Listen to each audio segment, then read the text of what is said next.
7h30 à matin. On va monter un peu la luminosité. Il fait très beau.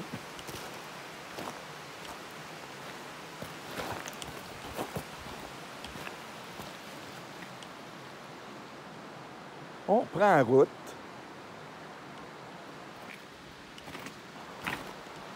Hier, je me suis fait un thermos de café. Ça veut dire à matin, je vais pas me le faire. Je peux déjà décoller sa route parce que ça va être quand même assez long matin. C'est un chemin avec rien pour une centaine de kilomètres, certains. Wow! Hey, bonne journée tout le monde!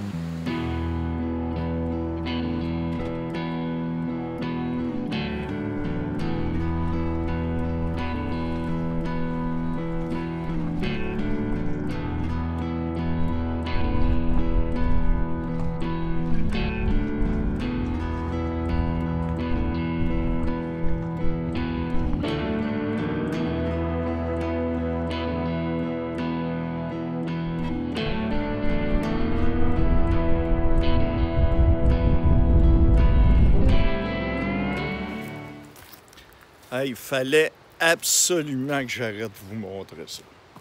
Ah oui, ici, en passant, ça passe rien qu'un de large. Hein? Tu laisses passer tous les ponts là, sur cette petite route-là. Là. C'est un de large. C'est de même depuis Port Renfrew, avant d'arriver à Port Renfrew. Mais ici, là, là, c'est quelque chose. Là, regardez bien ça.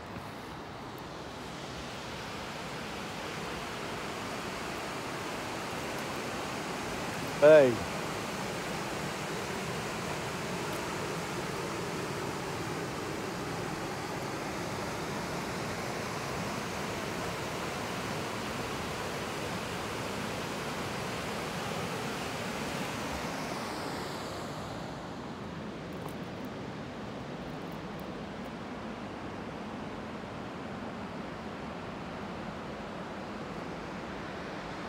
Tabarnak, hein?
Là, toi ici qui se sont parqués là. Au début, je pensais que c'était Chrome avec Joseph puis Jeffy Bear, mais non.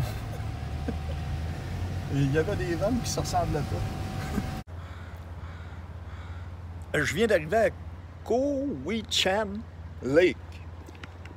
Ici, là, c'est au milieu de nulle part. C'est vraiment un lac dans le milieu de l'île de Vancouver. Puis c'est une belle petite ville. Il y a un AEW, un Tim Hortons, vraiment tout. Si on ne serait pas dans le bois de la pauvreté. Et oui, je continue mon carême. Et je reprends la route. On s'en va dans des petits villages. Là. On va encore faire des chemins sinueux.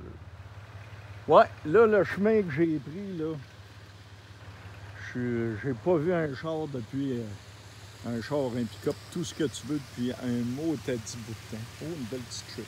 Ici, je te dirais que si tu tombes dans le fossette, tu vas en faire un esti de bout. Pendant que quelqu'un te trouve, t'as le temps de pourrir. Et c'est le genre de route que j'aime. C'est salaud pour la vanne, mais que voulez-vous? On la lavera encore un coup. Ça ici, ça vaut la peine d'arrêter. Hey. Regarde ça. Le chemin tourne.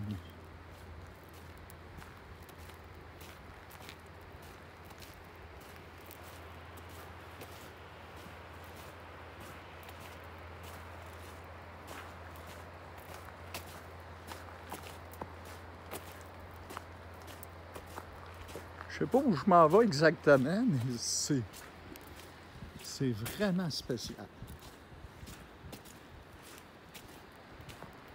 Il n'y a pas à dire.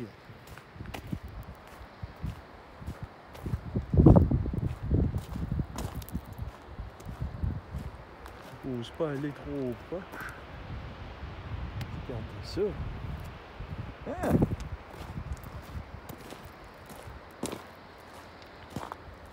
On appelle ça un croche. Un croche dans le vide. La vallée. Je vois une chute, puis elle est en bas de moi. Ça attend. Je peux me pogner à l'arbre, au pire aller. Hé! Aïe! Wow! On continue.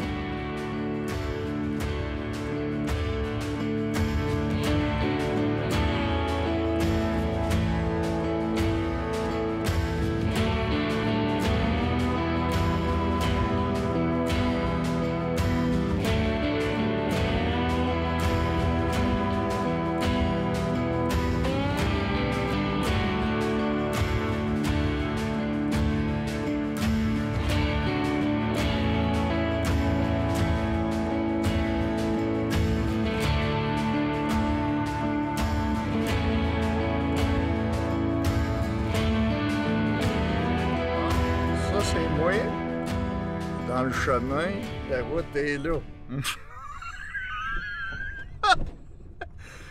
Il s'agit juste de faire une ligne entre là, puis ça va bien aller. Ah, mais, hé, tabarnak, hein? Aton Mountain. On va continuer ici. Ouais, là, je suis vraiment perdu. J'ai le choix entre deux chemins, j'ai tourné. Puis ça, là, hey, je pourrais même aller par là. Mais je vois des traces ici. Fait que je vais bien aller par là. Sans ça, il faut que je revienne. Quand je vais voir la tank, il faut que je me souvienne qu'il faut que je tourne à droite pour revenir sur mes pas. Mon repère, là, c'est cette tank-là. Je continue par là. Et mon repère, c'est ce que j'ai filmé! Pouh! Ouais, ben, je défais mon chemin, là. Il y a trop de chemins partout, là. Je vais me perdre. C'est certain que je vais me perdre. Il n'y a pas de signal cellulaire. Il n'y a aucun de ces chemins-là sur des cartes. Je revire de bord. Je devrais faire 20 km de chemin de bois. Si je continue, là, je m'enfonce, c'est certain. J'ai des provisions, je peux tenir 2-3 semaines, tellement que j'ai des provisions en sec. L'eau, j'en ai pour à peu près 4 jours, 5 jours. Ensuite de ça, je serais pris pour boire de l'eau de source. Puis ça, je ne le conseille pas à personne parce qu'il s'agit qu'il y ait un animal de mort plus haut, puis tu peux avoir une sérieuse gastro s'il est mort dans le ruisseau que tu vas t'alimenter en eau. Fait que ça, je suis pas fort là-dessus. Fait que trop fort, casse pas, on revire de bord et on défait notre chemin. D'habitude, je suis pas pire, mais là, non. Non, je regarde ça, là, les tas de bûchers, là, les routes un peu partout. Là, je suis vraiment dans les zones de travail, les anciennes zones de travail. Parce que ça n'a pas l'air d'avoir passé beaucoup ici. Puis avec les trous d'eau, c'est pas des chemins qui sont bien empruntés. Je vais d'abord.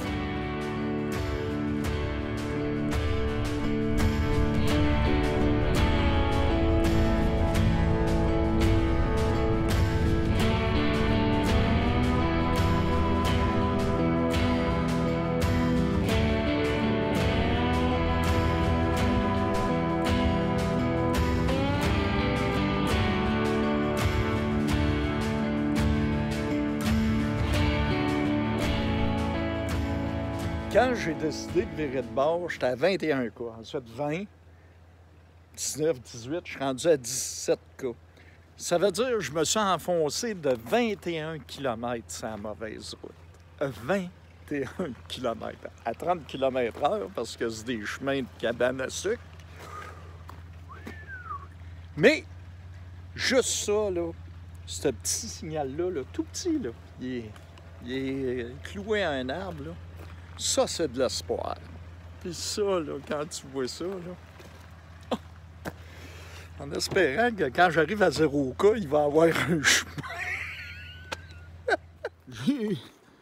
J'ai beau être perdu, là. Hey, je suis pas capable de m'empêcher d'arrêter ici. Wow! Je vais essayer de monter ça pour vous montrer le ciel bleu. Il mouille tout le temps en Colombie-Britannique. C'est ici que je me suis fourré à 10 km. J'ai pas eu besoin de tout refaire, j'étais à 10 km. Mais, regardez-moi ça. Ici, c'est McClure pour descendre.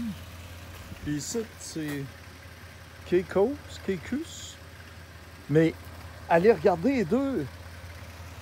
J'aurais jamais cru qu'il fallait que je tourne. Mais je suis revenu rien que 10 km à la fin du compte, au lieu de 21. Puis, ben, celle-là est marquée, on va apprendre! Ouais, ben, j'ai reviré encore de bord parce que je m'enfonçais encore. C'était une route qui faisait une boucle pour revenir pratiquement à la même place que si je fais mes 21 km, puis ensuite que je prends le main. Je vais vous dire, j'en fais des... j'avance et je recule aujourd'hui. Wow!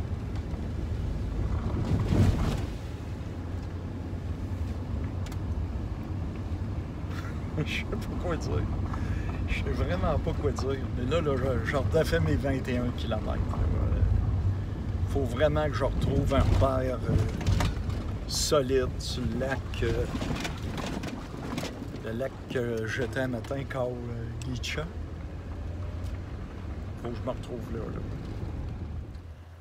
Je suis content de le voir. J'étais à 1 km de l'intersection. Down, ça veut dire on descend tout le temps. Ça, c'est la vieille pancarte comme on avait en haut dans les chemins de bois. Puis à partir du 4e kilomètre, c'est des pancartes plus standard, disons. Ouf! Le paysage est beau, par exemple, mais je vous dirais, depuis quelques kilomètres, je regarde pas tellement le paysage, je regardais plutôt les downs puis les signaux. Hey, c'est une leçon, là. Et ici mon erreur. Pourtant, on regarde la route a l'air douette, puis ici, ça crochit. Puis ça crochit aussi, mais le Maine a l'air tellement mieux sur Syracuse, Maine, que celle-là, que je me suis fait avoir.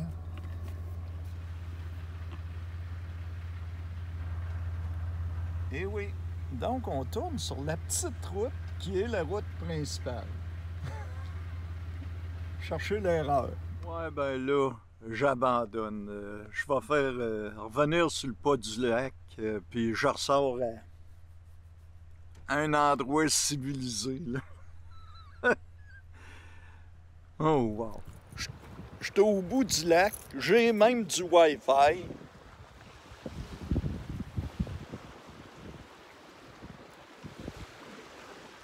La chiotte. Oups, la chiotte. Table de pique-nique juste en arrière. Et ça, c'est un genre de slip de bateau en même temps. On va rentrer à Duncan. J'en ai... Là, je me suis donné bien trop d'émotions. On prend la route sur l'asphalte, ce coup-là. Ouf! Journée tough.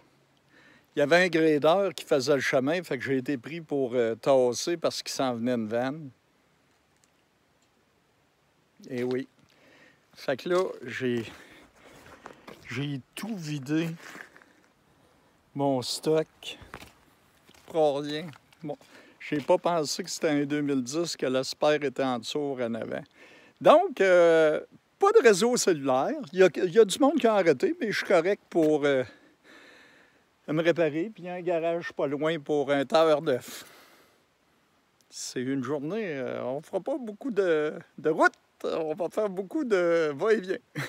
J'ai été pris pour lever ce côté-là à cause que le tailleur passait pas. Ah.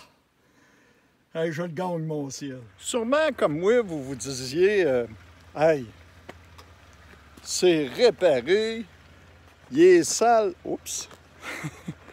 Il est sale comme un cochon. Il va aller prendre sa douche, puis tout est réglé. Eh bien, non. Je vous montre un petit quelque chose. C'est un vieux spare de 11 ans qui n'a pas servi. Alors, regardez-moi les craques. C'est une bombe à péter. Donc, il faut absolument que je me trouve un garage le plus vite possible pour me faire réparer.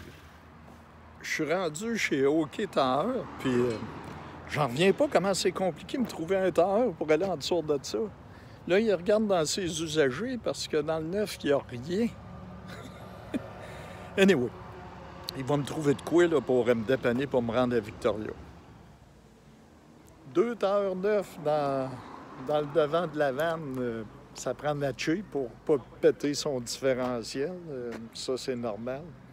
Ça fait mal un peu au mois de la pauvreté, mais ça fait partie... Je suis pas encore, parce qu'habituellement, là, d'un mois, c'est 500 pièces de radoux, d'imprévu que j'ai tout le temps. Fait que je suis encore dans mon 500. 329,99 plus tard, je reprends la route. Et ça m'amène à vous parler d'une chose en particulier. Le van life, quand tu brises, tu n'es pas capable de négocier, magasiner. Tu es toujours pris pour te faire réparer la première place possible et ça coûte plus cher. Mais ça fait partie du voyage. Tu peux pas t'en sortir. Comme là, j'avais pas le choix. Il faut que je mette 2 heures pour matcher. Sans ça, je pète ma transmission, le différentiel qui est la transmission. Ça me prend des heures matchées. Je peux pas rien qu'en mettre un. J'ai pas le choix de... C'est ce qu'il y a dans le magasin. Fait que... tu te fais réparer pour reprendre la route. Mais je suis rentré là, puis 1h30 plus tard, je reprends le chemin avec 2 heures d'hiver flambant neuf, première qualité. Ça, c'était bien important pour moi d'avoir une bonne qualité de tailleur, par exemple, parce que je vais retraverser Rocheuse. Là, je m'en vais me laver. Je suis sale en tabarnak. Bon, je suis au Walmart à Duncan pour acheter mon souper. Remettre de l'ordre dans mon bordel parce que là, j'ai viré ma vanne bien comme il faut à l'envers. Puis je vous donne une mission. Tous ceux qui disent qu'ils veulent vivre le rêve du van life, vous avez vu la journée, là? Montrez-leur cette vidéo-là. Parce que ça aussi, c'est un van life.